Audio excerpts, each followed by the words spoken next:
தமிழ் தேசியத்தை தமிழ் தேசியமாக மட்டுமே அவர் பேச வேண்டும். அதுதான் எங்களுடைய எதிர்பார்ப்பு. அப்படி இல்லாமல் பெரியாரையே கேள்விக்குள்ளாக்குவோம் என்றால் அது அம்பேத்கரையும் கேள்விக்குள்ளாக்குவதாகத்தான் புரிந்து கொள்ள முடியும். இடதுசாரி அரசியலுக்கே வேட்டு வைப்பதாகத்தான் புரிந்து கொள்ள முடியும். அந்த அடிப்படையில் தான் என்னுடைய விமர்சனங்களை வைத்தேன். இங்க ஒரு அண்ணன் சொல்றாரு, யார் எங்க திருமாதான் என்ன சொல்றாரு, பெரியாரை கேள்விக்குள்ளாக்குகிறார்கள். பெரியாரை மட்டுமல்ல, பெரியார் தூக்கி கொண்டு வந்த திராவிடம் என்கின்ற சித்தாந்தத்தையே நாம் தமிழர் கட்சி கேள்விக்குள்ளாக்குகிறது. பெரியார் மட்டுமல்ல, நீ எதை தூக்கிட்டு வர எல்லாத்தையும் கேள்விக்குள்ளாக்குறோம். என்ன செய்வ? பெரியாரை கேள்விக்குள்ளாக்குறது மூலமாக அம்பேத்கரை கேள்விக்குள்ளாக்குகிறார். அதன் மூலமாக இடதுசாரி தத்துவத்தை கேள்விக்குள்ளாக்குகிறார். எவனாவது படிச்சவனா டாக்டரேட் படிச்சவங்க கிடையாது, புத்தகத்தை படிச்சவங்களே போதும். 5ஆவது தான் படிச்சிருப்பாங்க, ஆனா நிறைய புத்தக அறிவு இருக்கும், கேள்வி ஞானம் இருக்கும். சாதாரணமான ஆட்கள் கூட ஈவே ராமசாமியும் அம்பேத்கரையும் ஒரே பார்வையில பார்க்க மாட்டாங்க. ஏன்? அம்பேத்கர் அறிவின் உச்சம், ஈவே ராமசாமி அறவேக்காட்டுத்தனத்தின் உச்சம். எந்த ஒரு விஷயத்தையும் சரி, எந்த ஒரு விஷயத்தையும் முழுசா பண்ண மாட்டார். பெண் விடுதலையா பேசுவார், எழுதுவார், கட்டுரையா தீட்டுவார். அவருடைய பத்திரிகை விடுதலை, குடியரசு 2 பத்திரிகை வச்சிருந்தாரு. கட்டுரையா தீட்டுவார், ஆனா எதுவும் செய்ய மாட்டார். நான் சொன்ன நம்ப மாட்டீங்களே, அவருடைய முதல் மனைவி நாகம்மை அவங்க இறந்துட்டாங்க. அவங்க இறக்கும் போது அவங்க ஒரு இரங்கல் செய்தி என்ன எழுதுறாரு அவருடைய பத்திரிகையில. இரங்கல் செய்தியில் என்ன எழுதுறாரு, நான் சங்கராச்சாரியார் மாதிரி ஊர் சுத்தணும்னு நான் விருப்பப்பட்டேன். நான் ஊர் சுத்துறதுக்கு என்னுடைய மனைவி நாகம்மை ஒரு பெரிய தடையா இருந்தா, அவ இப்ப இறந்துட்டா, நான் சங்கராச்சாரியார் மாதிரி ஊர் சுத்துவேன். என் மனைவி நாகம்மையோடைய மரணம் எனக்கு நலம் தருவதாக அப்படின்னு சொல்லி தன் மனைவியோடைய இறப்பிற்கு இரங்கல் செய்தி வாசித்த ஈன பிறவி அறவேக்காடு ஈவே ராமசாமி. இவரைத்தான் நீங்கள் பெரியார் என்று போற்றுகிறீர்களா? அன்பார்ந்த தாய் தமிழ் சொந்தங்களே, இவரைத்தான் போற்றுறீங்களா? நீங்க யோசிச்சு பாருங்க. சங்கராச்சாரியார் ஊரா சுத்துறாருன்னா அது காரணம் என்ன? அவருக்கு திருமணம் கிடையாது. இருக்கிற எல்லா கோயில்களையும் போய் பூஜை பண்ணிட்டு கிடக்க வேண்டியதான். நீங்க எப்படி இருப்பீங்க? அப்புறம் எதுக்கு நீங்க திருமணம் பண்றீங்க? சங்கராச்சாரியார் மாதிரி ஊர் சுத்தணும். பிராமண எதிர்ப்பு. பெரியார் என்ன செய்தார்? பிராமணர்களை எதிர்த்தார், பிராமணியத்தை எதிர்த்தார். இப்படித்தான் எதிர்ப்பீங்களா ராஜா? இப்படித்தான் எதிர்ப்பீங்களா? அந்த கடிதத்தை படிச்ச உடனே நாகம்மைக்காக நான் வருத்தப்பட்டேன். இந்த பிசாசு கூட எல்லாம் இந்த பொம்பளை குடும்பம் நடத்தி இருக்கு பாரு. யோசிச்சு பாருங்க. பொதுவா ஆண்களை பொறுத்த வரைக்கும் தன்னுடைய மனைவி ஊருக்கு போயிட்டா ரொம்ப சந்தோஷப்படுவாங்க, மகிழ்ச்சி அடைவாங்க. என் பொண்டாட்டி ஊருக்கு போயிட்டா அப்படி சந்தோஷப்படுவாங்க. ஆனா அதே ஆண்கள் தன்னுடைய மனைவி செத்து போயிட்டா, பிணமாக இருந்தால்னா, எவ்வளவு பெரிய தைரியமான ஆணாக இருந்தாலும், நான் சிங்கண்டா அப்படின்னு சொல்ற ஆணாக இருந்தாலும் மனைவியின் பிணத்தை பார்த்தல அழுது நொடிஞ்சிருவான். இதுதான் இயற்கை. எத்தனை பேரை பார்த்திருக்கோம் வாழ்க்கையில, எத்தனை பேரை பார்த்திருக்கோம். பெரிய ஆளுமாங்க, மனைவி இல்லாம அவன் படுற, மனைவி இறந்த அடுத்த நொடி அவன் ஒடிஞ்சிருவான். ஆனா தன் மனைவி இறந்ததற்காக என் மனைவியின் மரணம் எனக்கு நலம் தரட்டும் என்று இரங்கல் செய்தி வாசித்த இவர் பெண்களின் விடுதலைக்காக போராடினார் என்று 100 ஆண்டு காலமாக இந்த திமுகவும் திராவிடர் கழகமும் தமிழர்களை மொட்டையடித்து முழாயடித்து விட்டது. இதைத்தான் நாம் தமிழர் கட்சி கேள்விக்குள்ளாகிறோம். பதில் இருக்கா?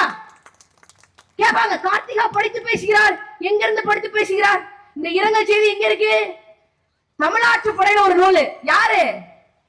உங்க திமுக ஆதரவாளராக இருக்கக்கூடிய, கருணாநிதியின் பக்தனாக இருக்கக்கூடிய கவி பேரரசு வைரமுத்து அவர்கள் சில ஆண்டுகளுக்கு முன்னாடி தமிழ்நாட்டு படை என்று ஒரு நூல் எழுதியிருக்காரு. அந்த நூல்ல பெரியார பத்தி எழுதியிருக்கிறாரு. அந்த பெரியார பத்தி எழுதின பத்தியில் இது வருது. போய் படிச்சு பாரு. கவி பேரரசு போய் கேளு, இதை எதுக்கு பப்ளிஷ் பண்ணு கேளு. என்னைய கேட்காத. பதில் இருக்கா? நீ பெண்களுக்கு வேலை செஞ்சியா? பெண் விடுதலைக்கு வேலை செஞ்சியா? சொல்லுங்க. பெரியார் நாடு, பெரியார் மண், கிழிச்சவன். அதான் சொல்றோம்ல, பெரியார தூக்கி போடு, தமிழர்களுக்காக உழைத்தவர்களை தூக்கி போட்டு. இதுதான் நாம் தமிழர் கட்சி நிலைப்பாடு. யாரா இருந்தாலும் சரி, மாற்று மொழியினர் இருக்காங்களா, நமக்காக வேலை செஞ்சிருக்காங்களா, தூக்கி போட்டு. நம்மாலே இருந்தாலும் பெரியாரை கேள்விக்குள்ளாக்காது. கிழிச்சு போய் கேட்கிற கேள்வி பதில் இருக்கா? அம்பேத்கர் இருக்கிறார். அம்பேத்கர் நாங்க எங்க இருக்கிறோம்? அம்பேத்கர் என்ன சொல்லியிருக்காரு தெரியுமில? பிஜேபியும் காங்கிரஸும் ஒண்ணு அப்படிங்கறத கிட்டத்தட்ட 60-70 ஆண்டுகளுக்கு முன்னாடி சொல்லிட்டாரு. There is no difference between Hindu Mahasabha and Congress, Indian National Congress, where the former is strong and brutal in its action and the later is polite and soft னு சொல்லியிருக்காரு. என்ன அர்த்தம்? இந்தியன் நேஷனல் காங்கிரஸ் காங்கிரஸ் கட்சி பிராமணியத்தை கடைபிடிப்பதுல ரொம்ப சாஃப்டா பொலைட்டா நல்ல குலைவா வேலை செய்யும். ஆனா இந்து மகாசபா என்னது? பிஜேபிக்கு பாட்டி, ஆர்எஸ்எஸ்க்கு அம்மா. அந்த கட்சி பிராமணியத்தை செயல்படுத்துவதில் ரொம்ப ஸ்ட்ராங்கா இருக்குன்னு சொல்றாரு. அதேதான் 60-70 வருஷம் கழிச்சு காலக்கோட்ல வரக்கூடிய எங்கள் அண்ணன் செந்தமிழன் சீமான் அவர்கள் காங்கிரஸ் என்பது கதர் கட்டிய பாஜக, பாஜக என்பது காவி கட்டிய காங்கிரஸ் என்று பாஜகவும் காங்கிரஸையும் ஒரே அடியில வச்சு உடைத்தவர் நாம் தமிழர் கட்சியின் தலைமை ஒருங்கிணைப்பாளர் எங்கள் அண்ணன் செந்தமிழன் சீமான் அவர்கள். நாங்க அம்பேத்கரை கேள்விக்குள்ளாக்குறோமா? சொல்லுங்க, பதில் சொல்லுங்க. அம்பேத்கர் சொல்லியிருக்காரு, நேஷனலைசேஷன் ஆஃப் அக்ரிகல்ச்சர் வேணும், நிலங்கள் அரசாங்கத்தின் கட்டுப்பாட்டுல இருக்கணும், அப்படின்னாதான் உடைக்கக்கூடிய ஏழை விவசாயிகளுக்கு கொஞ்சமாவது விமோசனம் கிடைக்கும் என்று அம்பேத்கர் பேசுகிறாரு. என்ன திருமான நேஷனலைசேஷன் ஆஃப் அக்ரிகல்ச்சர் நீங்க பேசுவீங்களா? இல்ல உங்க கூட்டணி கட்சி தலைவர் ஐயா மு.க. ஸ்டாலின் அவர்கள் பேசுவாங்களா? பேச மாட்டாங்க. காரணம் என்ன? விவசாயத்தை மிகப்பெரிய தொழிலாக செய்து கொண்டிருக்கக்கூடிய பண்ணையாட்கள் யாரும் திமுகவிற்கு தேர்தல் நிதி கொடுக்க மாட்டார்கள். அதனால் அவர்கள் தேசிய தொழிலாக விவசாயத்தை ஏற்றுக்கொள்ள மாட்டார்கள். சீமான் பாஜகவின் கைக்கூலியாக இருக்கிறார், பிராமணர்களின் இடுப்பார் கை பிள்ளையாக இருக்கிறார். யார் சொன்னா அப்படி? பிராமணர்களுக்கு ஓட்டு கேட்டு போனது ஈவே ராமசாமியா நாங்களா? டி கிருஷ்ணமாச்சாரியார் ஒருத்தருங்க, பிரஸ்டீஜ் குக்கருடைய கம்பெனி முதலாளி. அவர் பிராமண எதிர்ப்புன்னு பெரியார ஈவே ராமசாமி பிராமண எதிர்ப்புங்க. இவரு பிராமணர்களுக்கு ஓட்டு கேட்டு தெரிஞ்சாருங்க. இவரு பதில் கிடையாது. ஈவே ராமசாமி அம்பேத்கரையும் இடதுசாரி சித்தாந்தங்களையும் ஒரே தட்டில ஒருத்த வச்சு பாக்குறானா அவனை விட மோசடிக்கார இந்த தமிழ்நாட்டு மக்களுக்கு வேற யாரும் கிடையாது.